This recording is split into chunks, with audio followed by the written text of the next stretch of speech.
오늘 우리에게 주신 하나님의 말씀은 출애굽기 12장 21절에서부터 28절까지의 말씀 함께 교독하여서 읽어보도록 하겠습니다. 출애굽기 12장 21절부터 제가 읽도록 하겠습니다. 모세가 이스라엘의 모든 장로를 불러서 그들에게 이르되 너희는 나가서 너희의 가족대로 어린 양을 택하여 유월절 양으로 잡고 우슬초 묶음을 가져다가 그릇에 담은 피에 적셔서 그 피를 문 인방과 좌우 설주에 뿌리고 아침까지 한 사람도 자기 집 문 밖에 나가지 말라. 여호와께서 애굽 사람들에게 재앙을 내리려고 지나가실 때에 문 인방과 좌우 물설주에 피를 보시면 여호와께서 그 문을 넘으시고 멸하는 자에게 너희 집에 들어가서 너희를 치지 못하게 하실 것임이라. 너희는 이 일을 규례로 삼아 너희와 너희 자손이 영원히 지킬 것이니 너희는 여호와께서 허락하신 대로 너희에게 주시는 땅에 이를 때에 이 예식을 지킬 것이라. 이후에 너희의 자녀가 묻기를 이 예식이 무슨 뜻이냐 하거든 너희는 이르기를 이는 여호와의 유월절 제사라. 여호와께서 애굽 사람에게 재앙을 내리실 때에 애굽에 있는 이스라엘 자손의 집을 넘으사 우리의 집을 구원하셨느니라 하라 하매 백성이 머리를 숙여 경배하니라. 이스라엘 자손이 물러가서 그대로 행하되 여호와께서 모세와 아론에게 명령하신 대로 다 행하니라. 아멘. 지난 시간에서 이어서 오늘도 10번째 표징에 관련된 말씀을 좀 나눠보도록 하겠습니다. 지난 시간에 말씀드렸지만은 이 10번째 표징, 첫 태생이 죽게 되는 10번째 표징은 하나님께서 여러 경고를 하지만 듣지 않는 바로에게 뭔가 이제 극약 처방같이 그 일을 행하심으로 이스라엘 백성들을 출애굽시키고자 하는 그런 것을 넘어서는 의미가 있다라고 말씀을 드렸습니다. 그것은 뭐냐면은 이 출애굽의 사건 1500년 뒤에 예수 그리스도가 이 땅에 오시게 되는데 그 예수 그리스도가 십자가에 못 박혀 죽으심으로 이루실 구원의 의미가 무엇인가를 이 10번째 표징을 통하여서 미리 보여주신 것이다 라고 말씀을 드렸습니다. 자, 그 부분에 대해서 우리가 함께 더 묵상을 해보도록 하겠습니다.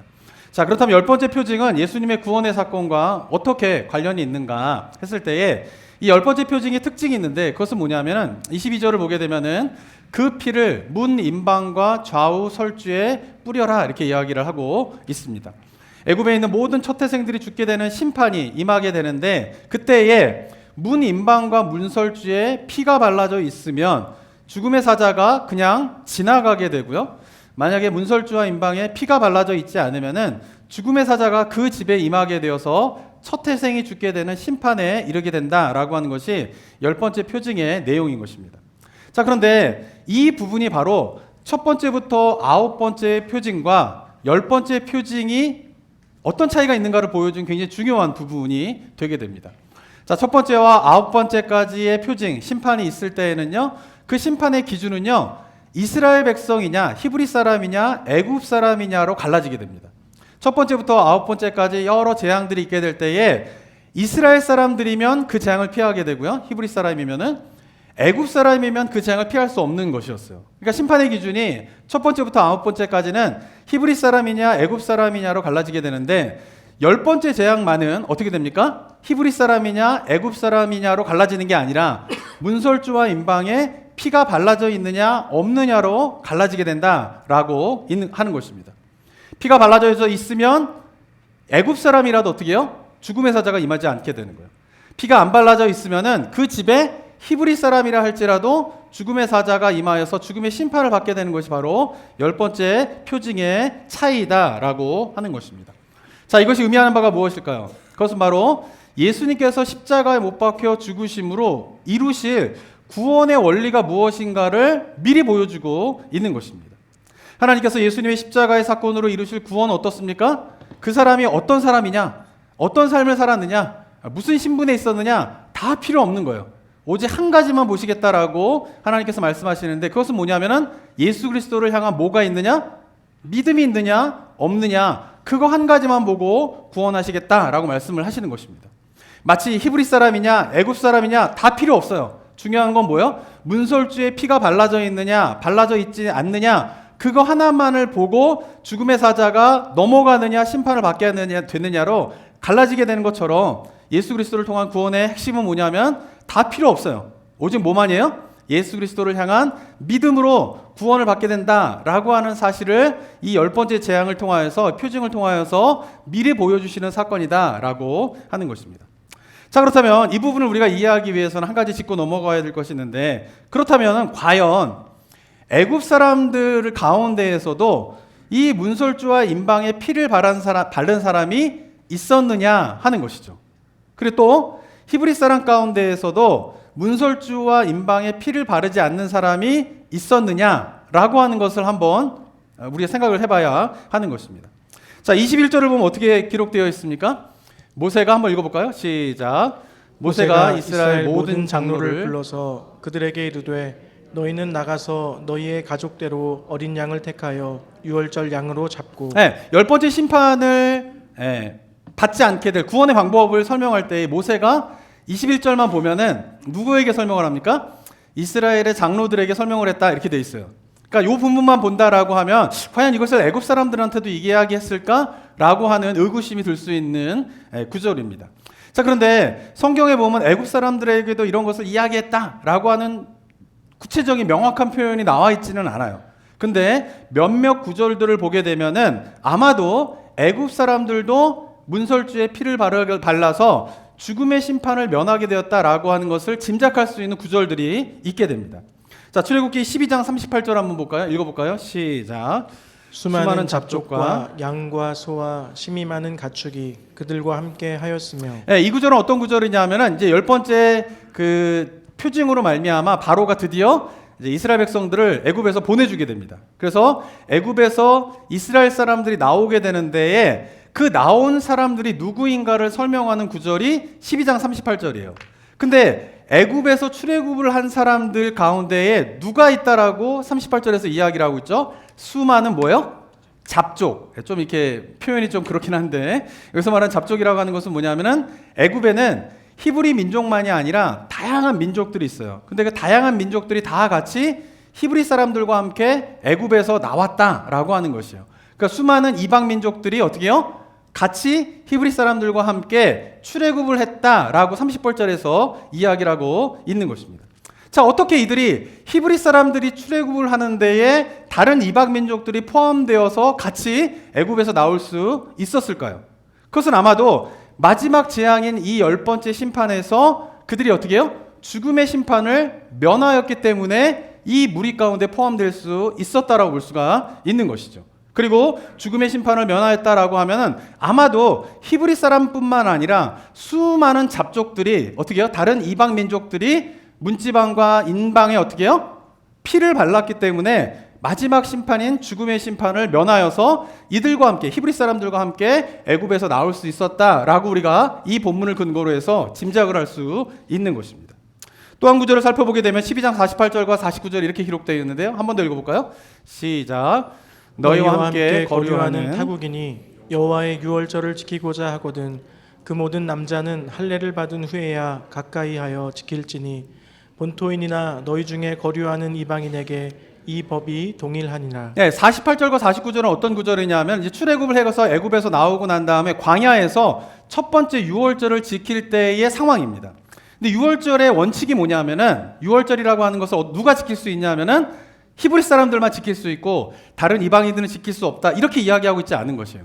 타국인이든 이방인이든 히브리 사람이든 유월절을 지킬 수 있는 조건은 한 가지입니다. 뭐를 받아야 되죠? 할례를 받아야 된다라고 하는 것이에요.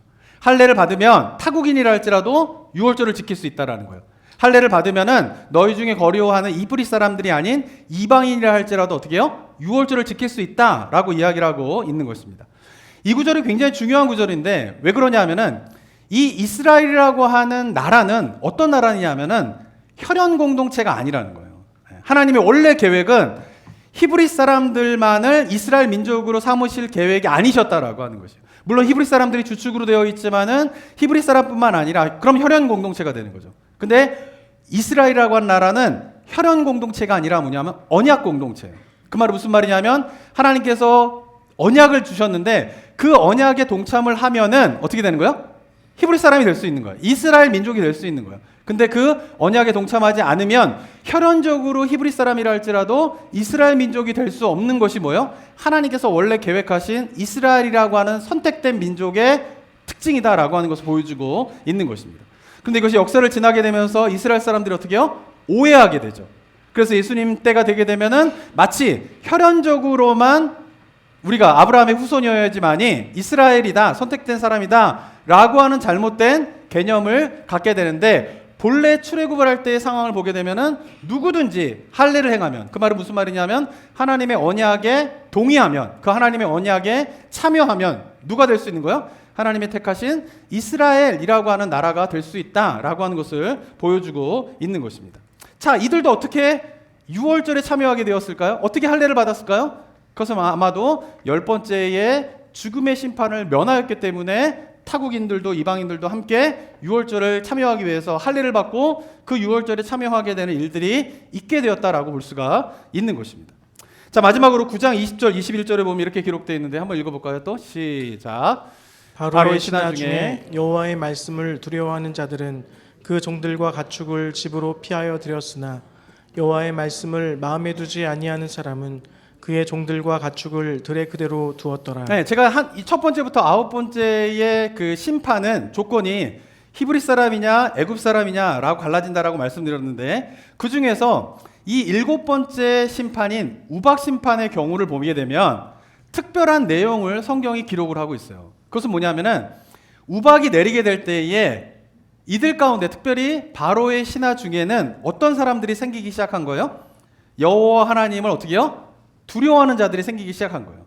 그래서 우박의 심판이 임하게 될 때에 여호와 하나님께서 정말 이번에도 심판하겠구나, 그 심판을 피해야지 라고 하는 마음을 가지고 자기의 종들과 가축을 안에다 들인 애굽 사람들은 그 우박의 심판을 면하게 되는 일들이 있었다라고 하는 것을 7번째 심판에서 기록을 하고 있는 것입니다.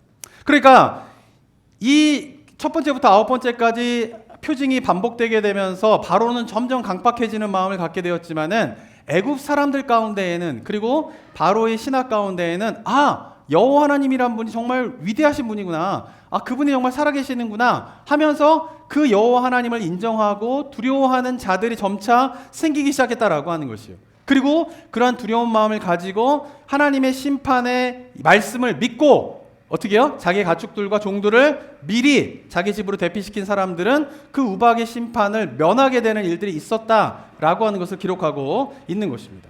자, 이렇게 우박의 심판을 내용으로 바탕으로 생각할 때에 아마도 10번째의 심판이 임할 때에 이스라엘 백성들의 행동을 따라서 문설주에다 피를 발라서 죽음의 심판을 면한 애굽 사람들도 있었을 가능성이 굉장히 높다라고 우리가 짐작해 볼 수가 있는 것입니다.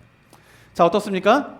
말씀드린 것처럼 9번째 표징까지는 히브리 사람이냐 애굽 사람이냐가 심판의 기준이었다면, 제 10번째 표징은 그런 거 다 필요 없는 거예요. 딱 하나예요. 뭐죠? 문설주의 피가 발라져 있느냐 아니냐에 따라서 히브리 사람도 죽을 수 있고요, 애굽 사람도 살 수 있는 것이 바로 10번째 마지막 표징의 심판의 내용이었다라고 하는 것입니다. 이것이 무엇을 의미하는 것이냐, 바로 하나님께서 예수 그리스도를 통하여서 구원하실 하나님의 구원도 마찬가지라는 것이죠. 이 땅에서 내가 어떠한 사람이었느냐 중요하지 않아요. 내가 배웠느냐 배우지 못했느냐 중요하지 않아요. 내가 어떤 삶을 살았느냐 중요하지 않아요. 중요한 것은 뭡니까? 예수 그리스도를 향한 뭐가 있느냐요?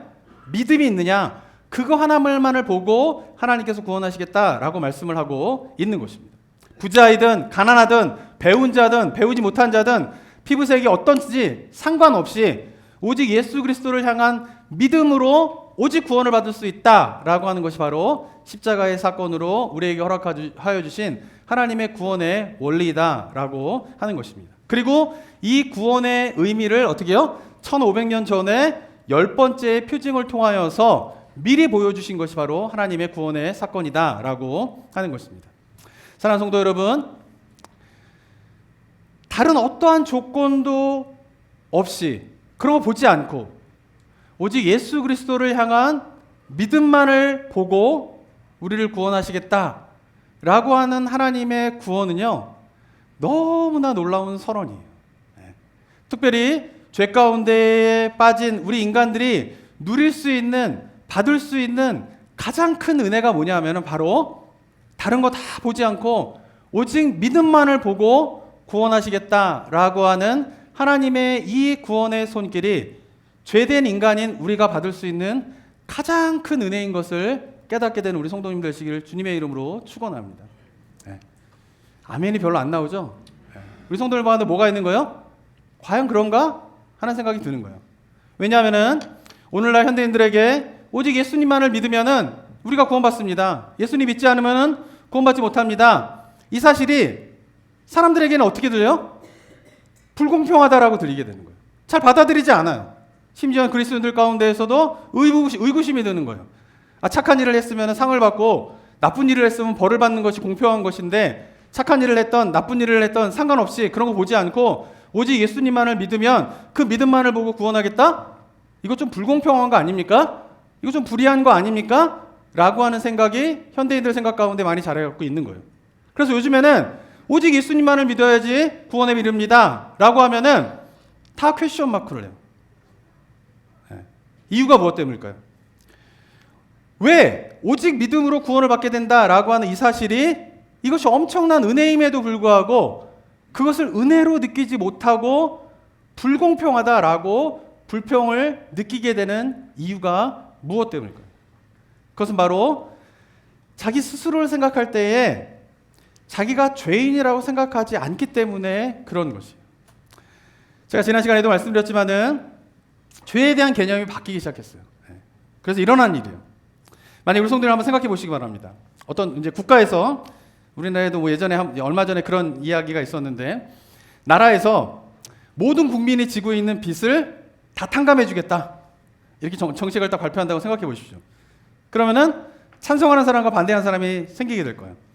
근데 국가에서 모든 빚을 다 탕감해 주겠습니다라고 했을 때에 그런 법이 어디 있어요? 빚을 진 사람들은 빚을 갚아야지. 그걸 다 탕감해 준다라고 하면 그것만큼 불공평한 것이 어디 있겠습니까? 라고 불평할 사람이 누굴까요? 나라에서 빚을 갚아준다고요? 너무 감사합니다. 제가 지금 이 빚을 갚지 못해가지고 내일이면 이 집을 내줘야 되고 당장 내일이면은 먹을 것이 없어가지고 제가 힘들어 했는데 이 빚을 갚아주셔서 감사합니다. 라고 말할 사람은 또한 누구일까요? 만약에 누군가가 그렇게 빚을 다 탕감해 준다라고 했을 때에 불평할 사람들은 누구죠? 빚진 사람들은 불평하지 않을 거예요. 불평한 사람들은 누구죠? 빚이 없는 사람들이 불평할 거예요. 불공평하다, 불의하다, 그런 일을 나라가 하면 어떡하냐라고 이야기할 것이다 라고 하는 것입니다. 저는 하나님께서 베풀어 주신 구원도 똑같다라고 생각합니다. 하나님께서 옛날에 이제 복음을 전할 때요, 오직 예수님만 믿으면 어떤 삶을 사셨든지 간에 우리가 구원받을 수 있습니다. 이렇게 전도하고요, 교회가 이렇게 선포하잖아요. 그럼 예전에는 대부분의 사람들이 어떻게 했냐면은 그 사실에 대해서 감사했어요. 그러면서 어떻게 해요? 복음을 받아들이고 신앙생활을 하시는 분이 굉장히 많았어요. 그런데 오늘날은 어떨까요? 오직 예수님만 믿으면 구원을 받을 수 있습니다 라고 말하면은 많은 분들이 어떻게 합니까? 이거 불의한 거 아닙니까? 불공평한 거 아닙니까? 라고 하면서 그 복음을 받아들이지 않는 사람들이 더 현재에는 많이 있다라고 하는 것이에요. 그 이유가 무엇 때문일까요? 그것은 바로 지난 시간에 말씀드린 것처럼 죄에 대한 개념이 달라졌기 때문에 그런 것이에요. 예전에는 교회를 다니지 않는 분들도요, 스스로를 의인이라 생각하기보다는 내가 무엇인가 부족하고 내가 무엇인가 부끄러운 삶을 살고 있다라고 생각하며 사시는 분들이 더 많았어요. 마음에 누군가를 미워하는 마음이 생기면요, 교회를 다니지 않더라도 누군가 마음 가운데 막 미워하고 막 복수의 마음이 있으면은 이 마음을 어떻게 해야 되나라고 하면서 그런 마음을 품는 것을 어떻게 해요? 부끄러워했어요. 돈에 너무 욕심을 부리면서 사는 것을 어떻게 했어요? 교회 다니지 않더라도 부끄러워했어요. 내가 이러고 살면 안 되는데, 이렇게 돈에 매달려가지고 살면 안 되는데 라고 생각을 했어요. 혼외 정사를 하더라도요, 어떻게 합니까? 몰래 할 때는, 바람 필 때는, 바람 안 펴주셔서 모르시죠 다들? 바람 필 때는 뭐요? 정신없이 바람 피는 거예요. 근데 그러다가도 바람 피는 거를 만약에 배우자가 알아서 딱 들켰다. 그럼 예전에 어떻게 했죠? 아이고 여보 내가 잘못했어요. 이러지, 그죠? 내가 그때 순간에 어떤 그런 것을 절제하지 못해가지고 내가 당신한테 큰 잘못을 저질렀습니다 라고 생각을 했어요. 그런데 지난주 말씀드린 것처럼 현대는 어떻습니까? 이 죄에 대한 개념이 달라지게 되었어요. 남들에게 피해를 주지 않는 것이다 라고 하면은 다 뭐예요? 떳떳한 일이 된 거예요. 그걸 부끄럽다 생각하지 않는 거예요. 혼외 종사도 어떻습니까? 별로 부끄럽다고 생각을 하지 않아요. 몇 년 전에 한국에서 인기를 끈 드라마가 있습니다. 부부의 세계라고 하는. 우리 성도님들 아시나요? 기도와 말씀에 전념하시느라고 부부의 세계 드라마 모르시나요? 부부의 세계라는 드라마가 있었어요. 그 드라마가 뭐냐면은 그 드라마에서 유명한 대사 하나가 이제 나오게 됩니다. 회자되는 유명한 대사가 나옵니다. 뭔지 아시나요? 사랑에 빠진 게 죄는 아니잖아. 이러는 거예요. 이게 뭐냐면은 건실한 부부예요. 누가 봐도 이 가정은 참 행복한 가정이다라고, 사회적으로 지위도 높고 막 그런 가정이에요. 근데 남자가 아내 말고 다른 여자랑 불륜에 빠지게 되었어요. 그래서 몰래 불륜을 이렇게 저지르다가 아내가 알게 되었어요. 그 아내가 김희애였는데, 김희애 무섭지 않습니까? 김희애가 알게 되었어요. 그래서 그 현장에서 남편한테 이제 딱 맞닥뜨리는 순간이에요. 남편이 이제 아내가 자기가 바람을 폈다라는 것을 알아가지고 아내가 그걸 딱 따져 묻는 그 순간이에요. 그때에 이 남자 주인공이 하는 말이 뭔지 아세요? 사랑에 빠진 게 죄는 아니잖아. 이렇게 하는 거예요. 근데 이 드라마가 공전의 히트를 쳤어요. 그 말은 무슨 말이에요? 이 남자가 바람 펴가지고 아내한테 들켰을 때에 사랑에 빠진 게 죄는 아니잖아 라고 하는 이 대사가 뭐 한 거예요? 많은 사람들이 그냥 받아들일 수 있는 대사가 된 거예요. 받아들일 수 있는 상황이 된 거예요. 그럴 수도 있지 라고 생각을 하는 거죠. 옛날 같았으면 상상할 수 없는 일이죠. 누가 바람 폈는데 아내한테 들켰어요. 뭐 아내가 바람 피다가 남편한테, 이거는 어떻게 됩니까?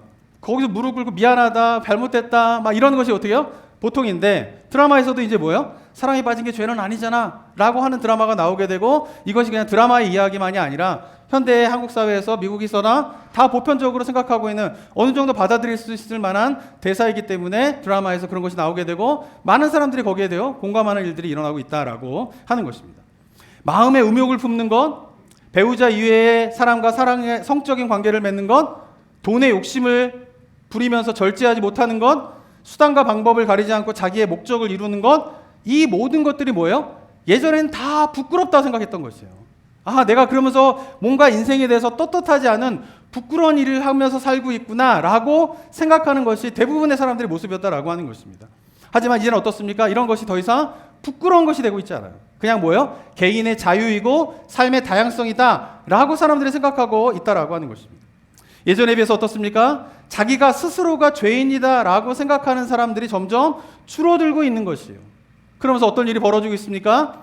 하나님께서 다른 거 다 보지 않고 오직 믿음만으로 구원하겠다라고 하는 이 복음의 메시지가 더 이상 기쁜 소식이 되고 있지 않은 것이에요. 왜? 나는 의인인데, 나는 그렇게 죄를 짓지 않는 사람인데 죄인이냐 의인이냐 이런 거 따지지 않고 어떻게 해요? 하나님께서 오직 믿음만을 보고 구원하시겠다, 이런 것이 어떻게 되는 거예요? 불의하다, 불평하다라고 이야기를 하게 생각하고 있다라고 하는 것입니다. 자, 그래서 예수님께서 뭐라고 말씀하십니까? 마가복음 한번 읽어볼까요? 한번 읽어보겠습니다. 2장 17절 시작. 예수께서 들으시고 그들에게 이르시되 건강한 자에게는 의사가 쓸데없고 병든 자에게라야 쓸데있느니라. 나는 의인을 부르러 온 것이 아니요 죄인을 부르러 왔노라 하시니라. 예수님께서도 뭐라고 말씀하십니까? 내가 의인을 부르러 온 것이 아니라는 거예요. 죄인을 부르러 왔다라는 거예요. 이 말은 무슨 말이냐 하면은 스스로가 의롭다 생각하는 사람, 스스로가 나는 죄인이다라고 생각하지 않는 사람은 예수 그리스도의 십자가의 사건이 은혜로 다가오지 않는다라는 거예요.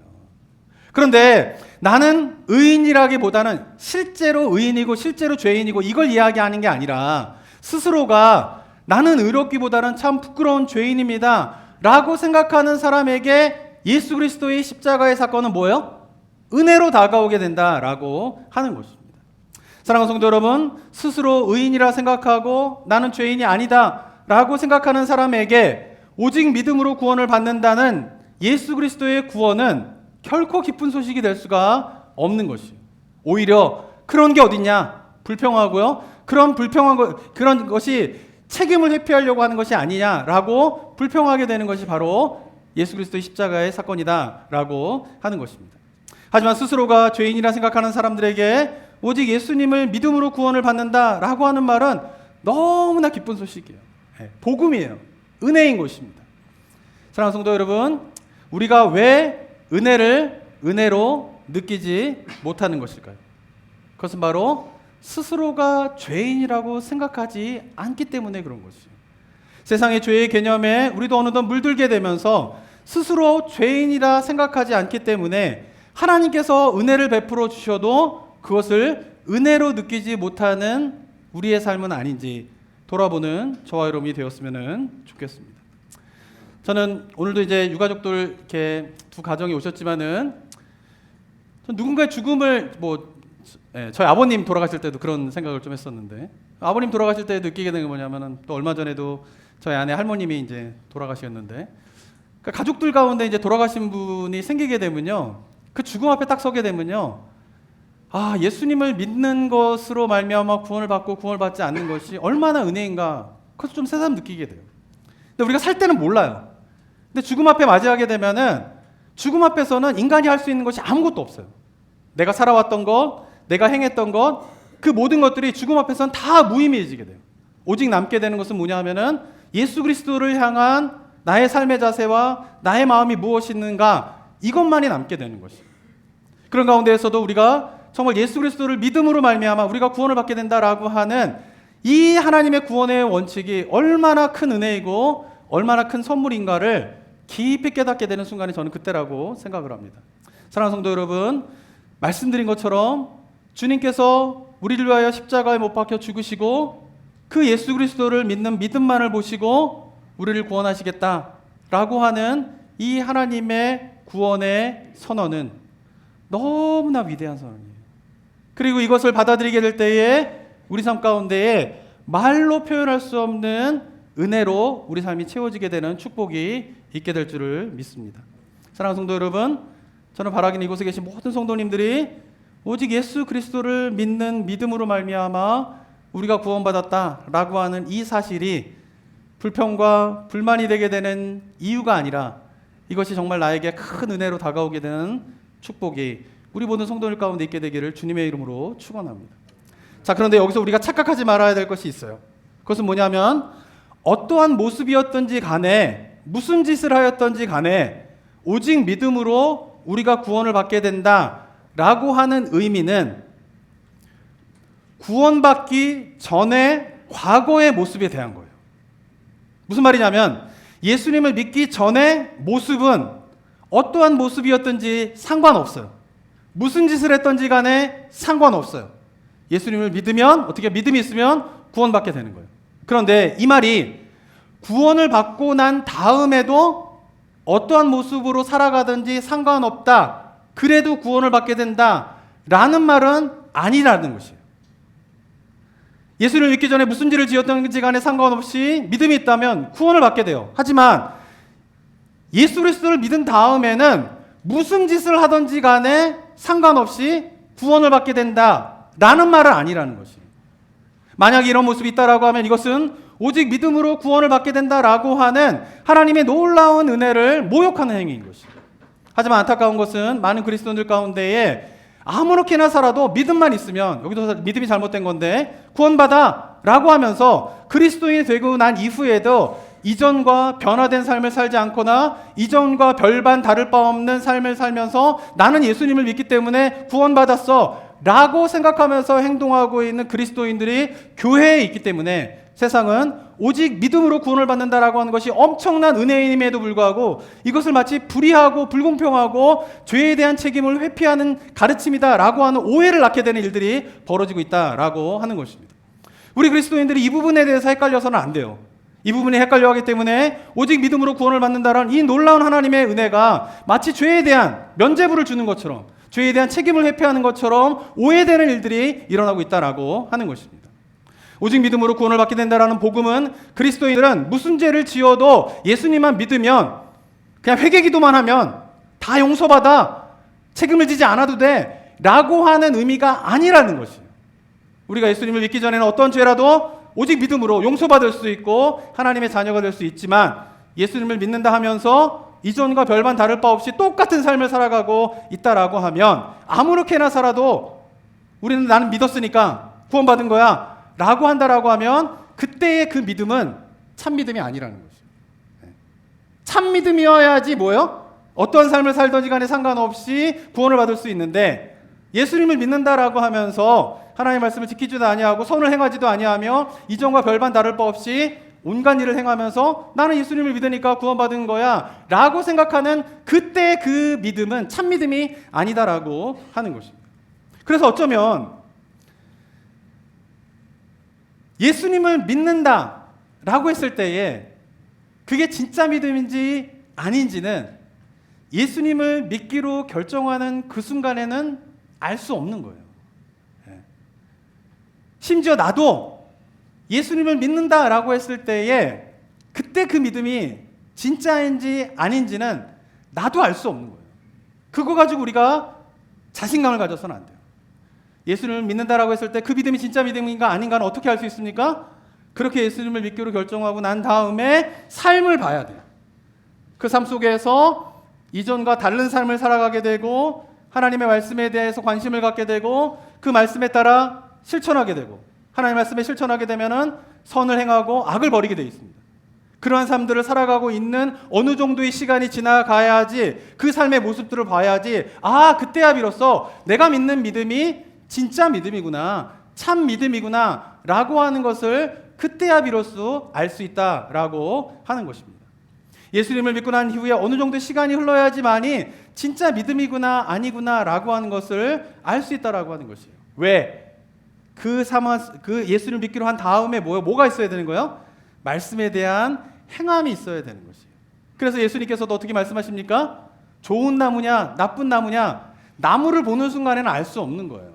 근데 시간이 지나고 난 다음에 그 나무에서 열매가 맺어지게 되면 그 열매를 보고 이 나무가 좋은 나무구나 이 나무가 나쁜 나무구나 알 수 있다라고 하는 것입니다. 왜? 이 나무에 좋은 나무인지 나쁜 나무인지 참 믿음인지 아닌지는 뭘 보고 알 수 있는 거예요? 열매를 보고 알 수 있기 때문에 그렇다라고 예수님께서 말씀하고 계신 것입니다.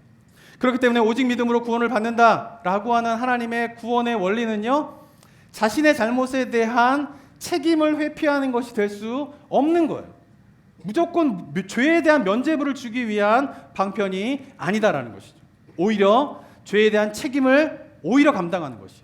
오직 믿음으로 구원을 받게 된다라고 하는 것은 바로 복음의 가르침은 바로 그런 것이에요. 그렇기 때문에 오직 믿음으로 구원을 받게 된다라고 하는 성경의 가르침은 결코 불의하거나 불공평할 수가 없다라고 하는 것입니다.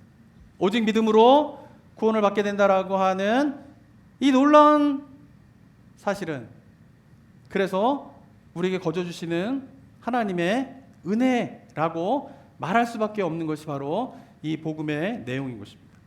사랑하는 성도 여러분, 우리가 신앙생활을 하면서 내가 신앙생활을 잘하고 있는지를 돌아보셔야 돼요. 내가 신앙생활을 지금 잘하고 있는지 돌아보셔야 돼요.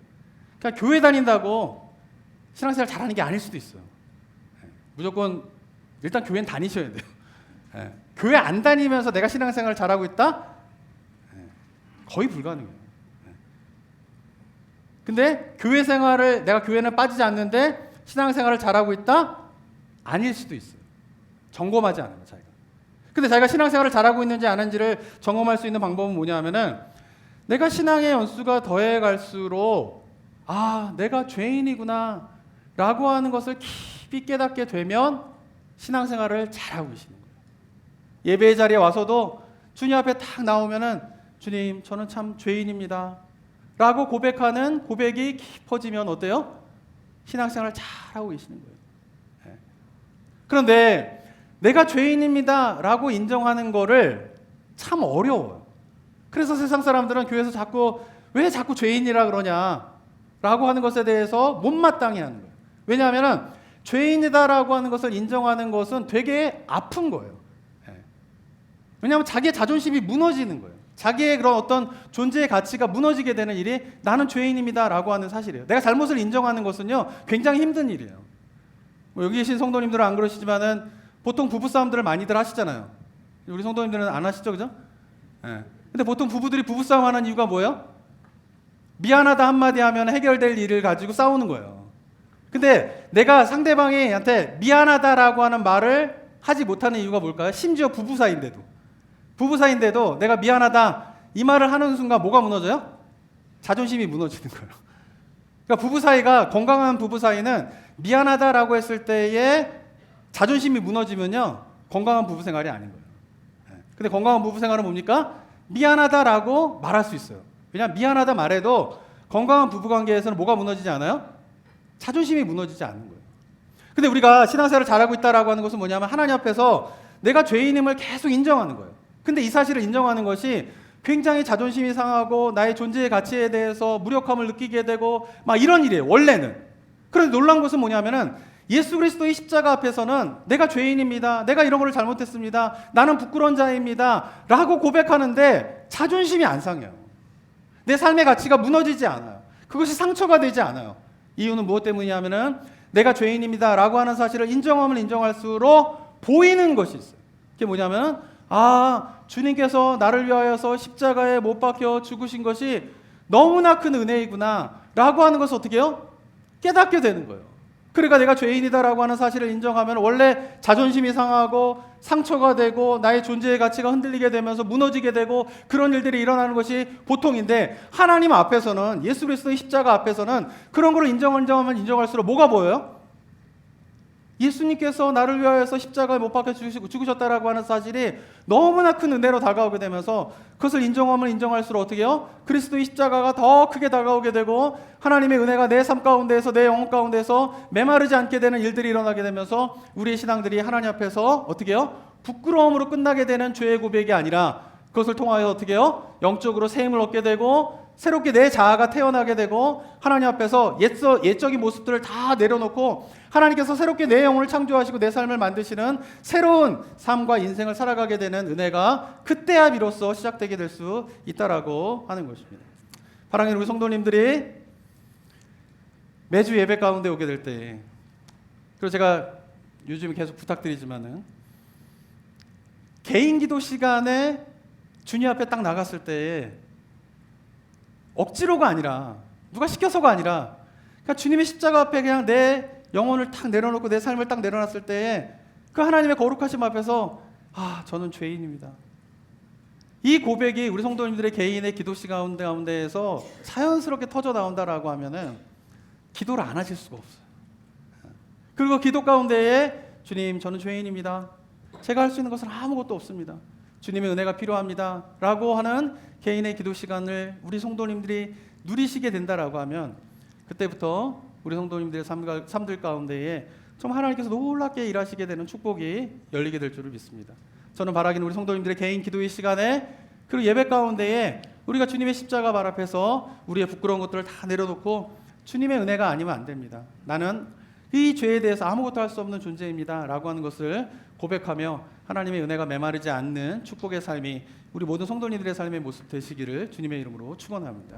사랑과 은혜가 충만하신 하나님 아버지, 죄된 우리가 영원한 죽음과 영원한 형벌로 갈 수밖에 없는 자들이었는데 예수 그리스도가 십자가에 못 박혀 죽으심으로 우리가 어떠한 삶을 살았던지 간에 상관없이 오직 예수 그리스도를 믿는 믿음으로 내가 너를 구원하겠다라고 하시는 이 하나님의 위대한 선언이 이곳에 계신 모든 성도님들의 심령들 가운데에 은혜의 목소리로 다가오게 되는 축복 있게 하여 주시옵소서.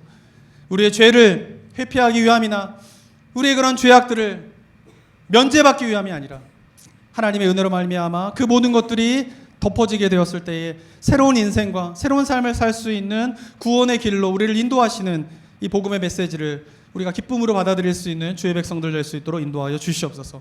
이 시대는 그런 하나님의 은혜를 은혜로 받아들이지 않고 있습니다. 왜 불공평하게 그런 일을 하냐라고 불평을 하고 있습니다. 또한 교회에서 세상이 그러한 소리를 할 만큼 부끄러운 모습으로 살아가는 우리들의 부족함도 있음을 주님 앞에 고백하며 회개합니다. 하나님, 그러나 오직 믿음으로 구원을 받게 된다라고 하는 이 놀라운 사실은 죄됨을 인정하며 그 죄에서 벗어날 수 있는 아무런 능력이 없는 존재임을 인정할 때에 이것이 얼마나 큰 은혜이고 선물인지를 깊이 깨닫게 되는 그런 참된 믿음의 여정으로 우리 성도님들 모두가 들어갈 수 있도록 주님 인도하여 주시옵소서. 날마다 주님의 십자가 발 앞에 우리의 삶의 모든 것들을 내려놓으며 하나님의 은혜를 구하고 나의 죄됨을 주님 앞에 고백하며 예수 그리스도의 보혈의 피로 정결함을 얻으면서 우리가 살아가게 될 때에 세상 소망이 다 사라져가도 오직 그 주님의 은혜가, 주님이 나를 향한 주님의 사랑이 있기 때문에 그 모든 것들을 넉넉하게 이겨나가게 되는 참된 복음의 능력, 믿음의 삶을 살아가게 되는 축복이 이곳에 계신 모든 성도님들의 삶의 모습이 될 수 있도록 주님 역사하여 주시옵소서. 은혜 감사드리며 예수 그리스도의 이름으로 기도드립니다. 아멘.